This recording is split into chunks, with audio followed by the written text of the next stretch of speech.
I'm often trying to find the good news in the bad news. You see it all the time, and especially if you're involved in politics or world events, you're constantly a news hound. You're looking for things to read, looking to learn, looking to keep yourself updated and informed. Things can get really heavy after a while. You can actually, especially if you're on the right, it always seems like there's something new to lament or feel bad about, to fear. But right now, I'm happy to say that it seems to me that the Democrats, so powerful, so all knowing, so all encompassing, they own the mainstream media, Hollywood, this, that, and the other. They're on the ropes, folks. It seems to me that they are not doing so hot. And it's one of the best things we could have possibly asked for, especially after 2020 and Joe Biden wins with Kamala Harris, with a Congress and a Senate that is pretty much majoritarily Democrat. It wasn't looking good. But the funny thing is that usually after things happen like that, the party that loses that badly is so demoralized and they're so, angry with each other. They're blaming each other, this, that, and the other. And it takes a while to get the crap back together. But what we're seeing is a very motivated Republican Party and a demotivated Democrat Party. You would think after a major win, the Democrats would be flying high and they would say, yeah, we can do anything. Look at what we did. We defeated Donald Trump. We regained the Senate. We kept the House. But no, this is one of the most demoralized Democrat parties I've ever seen. And as time continues, we continue to see Democrats collapse left and right. And this also involves Joe Biden. This especially involves Joe Biden. Now, I want to make it clear, 2024 is a ways off. Okay, we don't need to focus on that right just this minute. We don't know what 2024 is going to look like, if Joe Biden's even going to be the guy running to protect his office. It could very well be Kamala Harris. We don't know. We're not there yet. We're years away from that. But what is right around the corner is 2022, the midterm elections. And the way that Joe Biden is looking right now isn't just affecting Joe Biden or the White House or his administration. It's affecting the Democrats on the lower levels in Congress and in the Senate. Joe Biden's bumbling incompetence is dragging the Democrats down with him. This is from Strife. It's up at redstate.com right now. You should go and read it. Earlier in this week, the Quinnipiac, pardon me if I mispronounced that poll, released some grim news for the Biden White House. In that poll, which leans Democrat, Biden was sucking swamp water in every policy and attribute.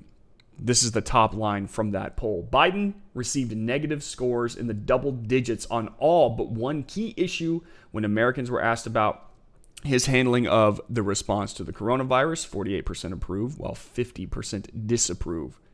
Interesting.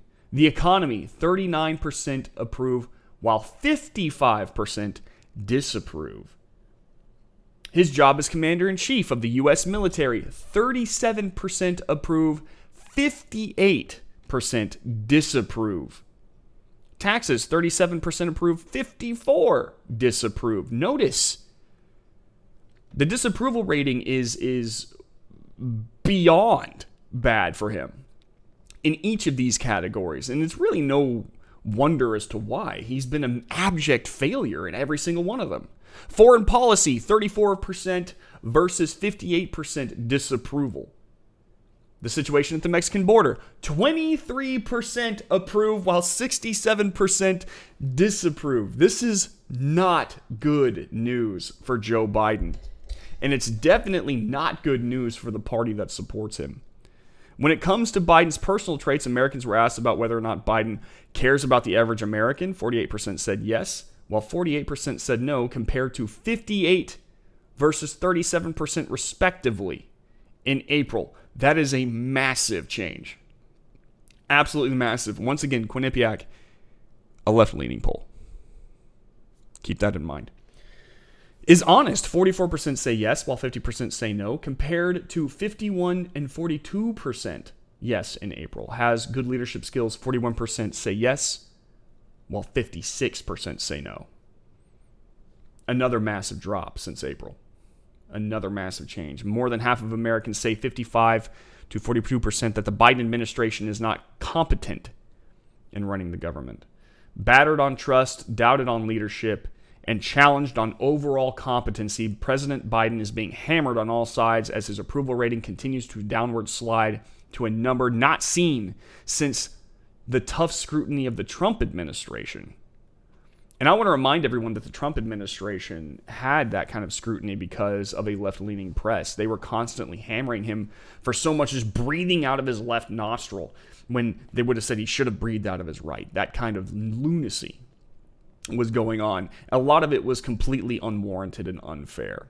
While there were things to challenge or criticize Trump for, a lot of the stuff that the mainstream media and activist groups and Democrat politicians were trying to hit him over were completely made up, i.e. the Ukraine-Russia investigation that he was impeached over. Complete crap. They didn't find anything, but they still managed to impeach him over it. He did not have anything to do with the January 6th event, and yet they decided to cancel him for that on Twitter, literally cancel his Twitter membership and impeach him over that too. So, or try to at least. They Democrats have had a myriad of things going for them in their favor, including the world stage in terms of news and entertainment. People could not challenge Joe Biden on that regard. They have the platforms necessary to capture the hearts of Americans, and yet they have not been able to. Americans continue, as you can see by the poll, to turn away from Joe Biden and look down on him. Now, what is this going to mean for the Democrat Party? They are expected to lose 41 seats in the House alone. What's the Senate going to look like? I imagine that the House and the Senate are going to go blood stinking red. And there is a very good reason for that. Because the party that continues to support this level of incompetency must be itself incompetent. So the good news is, folks, that we now have what looks to me like a sweeping Republican victory going into the midterms. Now, I want to make this very clear. While I think it's great that we have this, while I think it's superb, what I don't think is that we should get lazy. I don't think that we should look at ourselves and say, oh, we're a shoo-in. We don't have to worry too much about it. That is a guaranteed path to a Democrat victory. Do not get complacent. Get out there and vote. Not just vote, get out there and do what Republicans and conservatives have been doing, and that is continuing to fight the agenda. While it's great that we can defeat them at the polls, we also need to defeat them in the community. And when I say the community, I mean your local community. We have people getting out there and going to school board meetings and facing these Democrats face to face, making them understand that we're here to fight and we're here to win. We're not backing down. They are in trouble, and they will be defeated. They need to be demoralized on a very ground level. And if we continue to push in this regard, there is no victory for Democrats. The Democrats have officially shot themselves in the foot from the top down.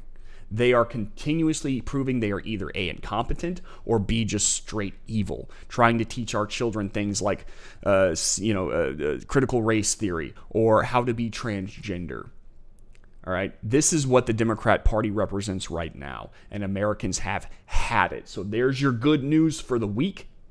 I hope you enjoyed that. I know that I did. But again, don't get complacent. I'll see you in the next video. Hey, thank you so much for watching this video. If you enjoyed it or learned anything, please hit that like button and be sure to subscribe and hit that bell notification icon so you're made aware when we upload new content.